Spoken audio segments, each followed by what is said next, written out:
आज हिमाचल प्रदेश के माननीय मुख्यमंत्री जी ने घोषणा की है कि वो हिमाचल प्रदेश में 150 यूनिट बिजली फ्री करेंगे, गांव के अंदर पानी फ्री करेंगे, महिलाओं का बस का किराया आधा करेंगे। ये हिमाचल प्रदेश की सरकार ने, उनके माननीय मुख्यमंत्री जी ने अभी घोषणा की है। हमने तो सुना था कि भारतीय जनता पार्टी आम आदमी पार्टी से डरी हुई है, लेकिन आज उनकी अनाउंसमेंट से समझ में आ गया कि आम आदमी पार्टी को लेकर भारतीय जनता पार्टी के मन में हार का बहुत ज़बरदस्त खौफ है। पूरे देश में भारतीय जनता पार्टी की, उनके दोस्तों की 18 सरकारें हैं। कहीं उन्होंने नहीं सोचा कि बिजली सस्ती कर दो। हर जगह कहते हैं बिजली फ्री नहीं होनी चाहिए, फ्री का मजाक उड़ाते हैं। हर जगह कहते हैं ये फ्री तो देशद्रोही है। केंद्र की सरकार में भी रिव्यू करके मीडिया को बताते हैं कि पूरी की पूरी केंद्र सरकार कह रही है फ्री तो बर्बाद कर रहा है। और हिमाचल प्रदेश में चुनाव आया तो केजरीवाल मॉडल ऑफ गवर्नेंस की कॉपी करने की नाटक करने लगे हिमाचल प्रदेश में। हिमाचल प्रदेश में आज भारतीय जनता पार्टी ने जो अनाउंसमेंट्स किए हैं, भारतीय जनता पार्टी की सरकार ने, वो केजरीवाल मॉडल ऑफ गवर्नेंस की नकल करने की कोशिश है। केजरीवाल जी का इतना खौफ, अभी तो केजरीवाल जी ने मंडी में एक रोड शो किया था, इतनी जल्दी इतने खौफ में आ गई भारतीय जनता पार्टी की, केजरीवाल जी की योजनाओं को आधे अधूरे बेमन से लेकिन कॉपी करने की कोशिश करने लगी। 18 राज्यों में इनकी सरकार है, वहाँ क्यों नहीं कर रहे? चुनाव से ठीक 2-3 महीने पहले हिमाचल प्रदेश में अनाउंस कर रहे हो, क्यों? क्योंकि आपको पता है कि आप तो हारने वाले हो वहाँ पे, आपको पता है। और जनता भी ये बात जानती है, जनता भी ये बात जानती है कि भारतीय जनता पार्टी की अनाउंसमेंट्स का कोई मतलब नहीं है। बीजेपी बिल्कुल सस्ती बिजली देने के खिलाफ पार्टी है, तो ये तो अगर चुनाव जीत गए दोबारा तो तुरंत वापस ले लेंगे इन सबको। इनकी कोई मंशा नहीं होती ये सब करने की, ये केवल चुनाव की घोषणाओं के तहत इन्होंने किया है। अब आप सोच के देखिए कि अगर केजरीवाल जी के एक रोड शो से हिमाचल की जनता को इतना फ़ायदा हो सकता है, तो कल केजरीवाल जी के नेतृत्व में हिमाचल प्रदेश में सरकार बन गई, उनके मार्गदर्शन में चलने वाली सरकार बन गई जो केजरीवाल मॉडल ऑफ गवर्नेंस पर काम करेगी, तो हिमाचल के लोगों को कितना फ़ायदा होगा।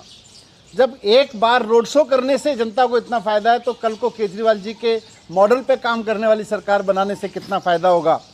ये बात हिमाचल के लोगों को भी मैं रिक्वेस्ट करूंगा कि एक बार समझें, और साथ साथ ये भी समझें कि बीजेपी की ये घोषणाएं दिखावा है, धोखा है। भारतीय जनता पार्टी पूरी तरह से भ्रष्ट पार्टी है। इसका कोई मतलब नहीं है जनता को कोई चीज़ सस्ते में देने का या जनता को महंगाई से बचाने का। वो जनता को किसी भी तरह की कोई सुविधा देने में भारतीय जनता पार्टी कभी यकीन नहीं रखती। ये तो केवल आम आदमी पार्टी का खौफ है कि भारतीय जनता पार्टी को आज मजबूर होना पड़ा है दिल्ली की तरह से कुछ योजनाएं कॉपी करके आधी अधूरी रूप में घोषित करने के लिए।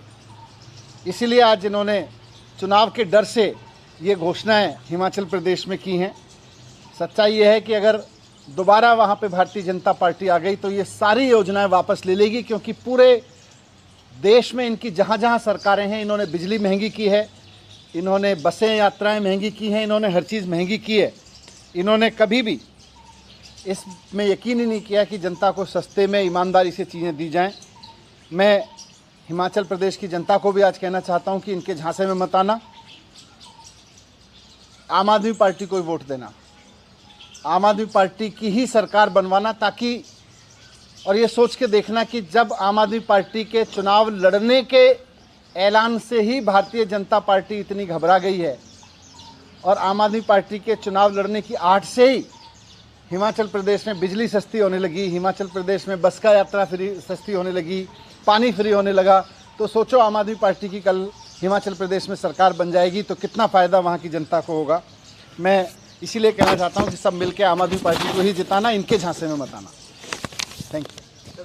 कोविड स्कूल और जो दिल्ली के स्कूल या हॉस्पिटल है उसको लेकर भी वहाँ हिमाचल सरकार कर रही है के लिए करें ना, हम तो चाहते ही हैं कि पूरे देश की राजनीति में स्कूल अस्पताल पे खूब बात होनी चाहिए और बहस होनी चाहिए कि किसके स्कूल अच्छे, किसके अस्पताल अच्छे, इसी से जनता को फायदा होगा। ये करते ही नहीं, भाग जाते हैं हमेशा चर्चा से इन सबसे।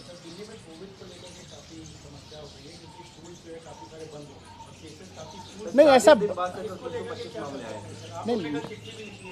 नहीं मामले आए हैं, लेकिन हमने स्कूल्स को यही कहा है, मैंने कल भी कहा था हम गाइडलाइन बनाएंगे, उसके बाद गाइडलाइन बनाई है और स्कूल्स को हमने यही कहा है कि अगर कहीं किसी बच्चे को मान लीजिए कोविड होता है या किसी एक पर्टिकुलर विंग को में किसी टीचर को जो अलग अलग क्लासेस में गई हैं उनको कोविड पाया जाता है, तो आप उस विंग को या उस क्लास को टेम्परेली बंद कर दें कुछ दिन के लिए, जब डिसीजन लेके उसके बाद फिर से खोल दें। पूरा स्कूल बंद करने के लिए हमने नहीं कहा।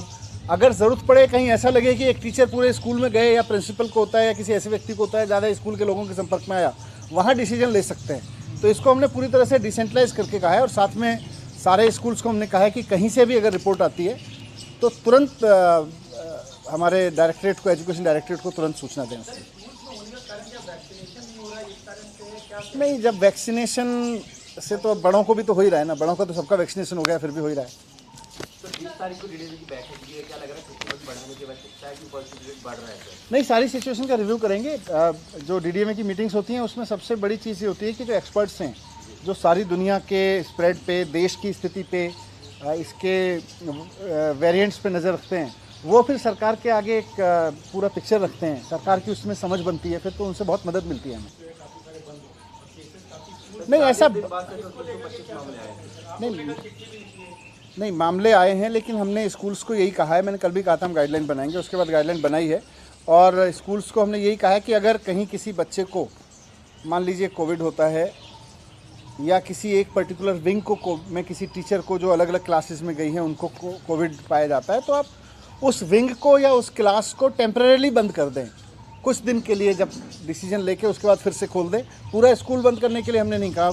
अगर ज़रूरत पड़े, कहीं ऐसा लगे कि एक टीचर पूरे स्कूल में गए या प्रिंसिपल को होता है या किसी ऐसे व्यक्ति को होता है, ज़्यादा स्कूल के लोगों के संपर्क में आया, वहाँ डिसीजन ले सकते हैं। तो इसको हमने पूरी तरह से डिसेंट्रलाइज करके कहा है और साथ में सारे स्कूल्स को हमने कहा है कि कहीं से भी अगर रिपोर्ट आती है तो तुरंत हमारे डायरेक्टरेट को, एजुकेशन डायरेक्टरेट को तुरंत सूचना दें उसकी। नहीं, जब वैक्सीनेशन से तो बड़ों को भी तो हो ही रहा है ना, बड़ों का तो सबका वैक्सीनेशन हो गया, फिर भी हो ही रहा है। तो 30 तारीख को डीडीए की बैठक है, क्या लग रहा है छुट्टी बढ़ाने की आवश्यकता है कि पॉजिटिव रेट बढ़ रहा है? नहीं, सारी सिचुएशन का रिव्यू करेंगे। जो डीडीएमए की मीटिंग्स होती हैं उसमें सबसे बड़ी चीज़ ये होती है कि जो एक्सपर्ट्स हैं, जो सारी दुनिया के स्प्रेड पे, देश की स्थिति पे, इसके वेरिएंट्स पे नज़र रखते हैं, वो फिर सरकार के आगे एक पूरा पिक्चर रखते हैं, सरकार की उसमें समझ बनती है, फिर तो उनसे बहुत मदद मिलती है हमें। सर एक इम्पॉर्टेंट सवाल है, ये दिल्ली जल बोर्ड की तरफ से एक्चुअली क्या है, पानी काफ़ी सारे इलाकों में दिल्ली में गंदा आ रहा है और कई लोग कंप्लेन कर रहे हैं कि दिल्ली जल बोर्ड सुनवाई नहीं कर रहा, क्या हो सकता है? नहीं, कहीं किसी पर्टिकुलर कॉलोनी में है तो उसके तो तुरंत एक्शन हो जाता है। ऐसे जेनरिक कहना तो ठीक नहीं है। नहीं, किसी कॉलोनी में होगा तो बता देना। क्या? अच्छा, क्या? दिल्ली फाइल्स बनाने के लिए अनाउंस कर दिया विवेक अग्निहोत्री ने कल फाइल्स के बारे में, दिल्ली राइट्स को दिखाना चाहते हैं, इससे क्या कहेंगे? बिल्कुल, और देश में बहुत सारे वीडियोस, बहुत सारी फिल्में बन रही हैं, स्वागत है।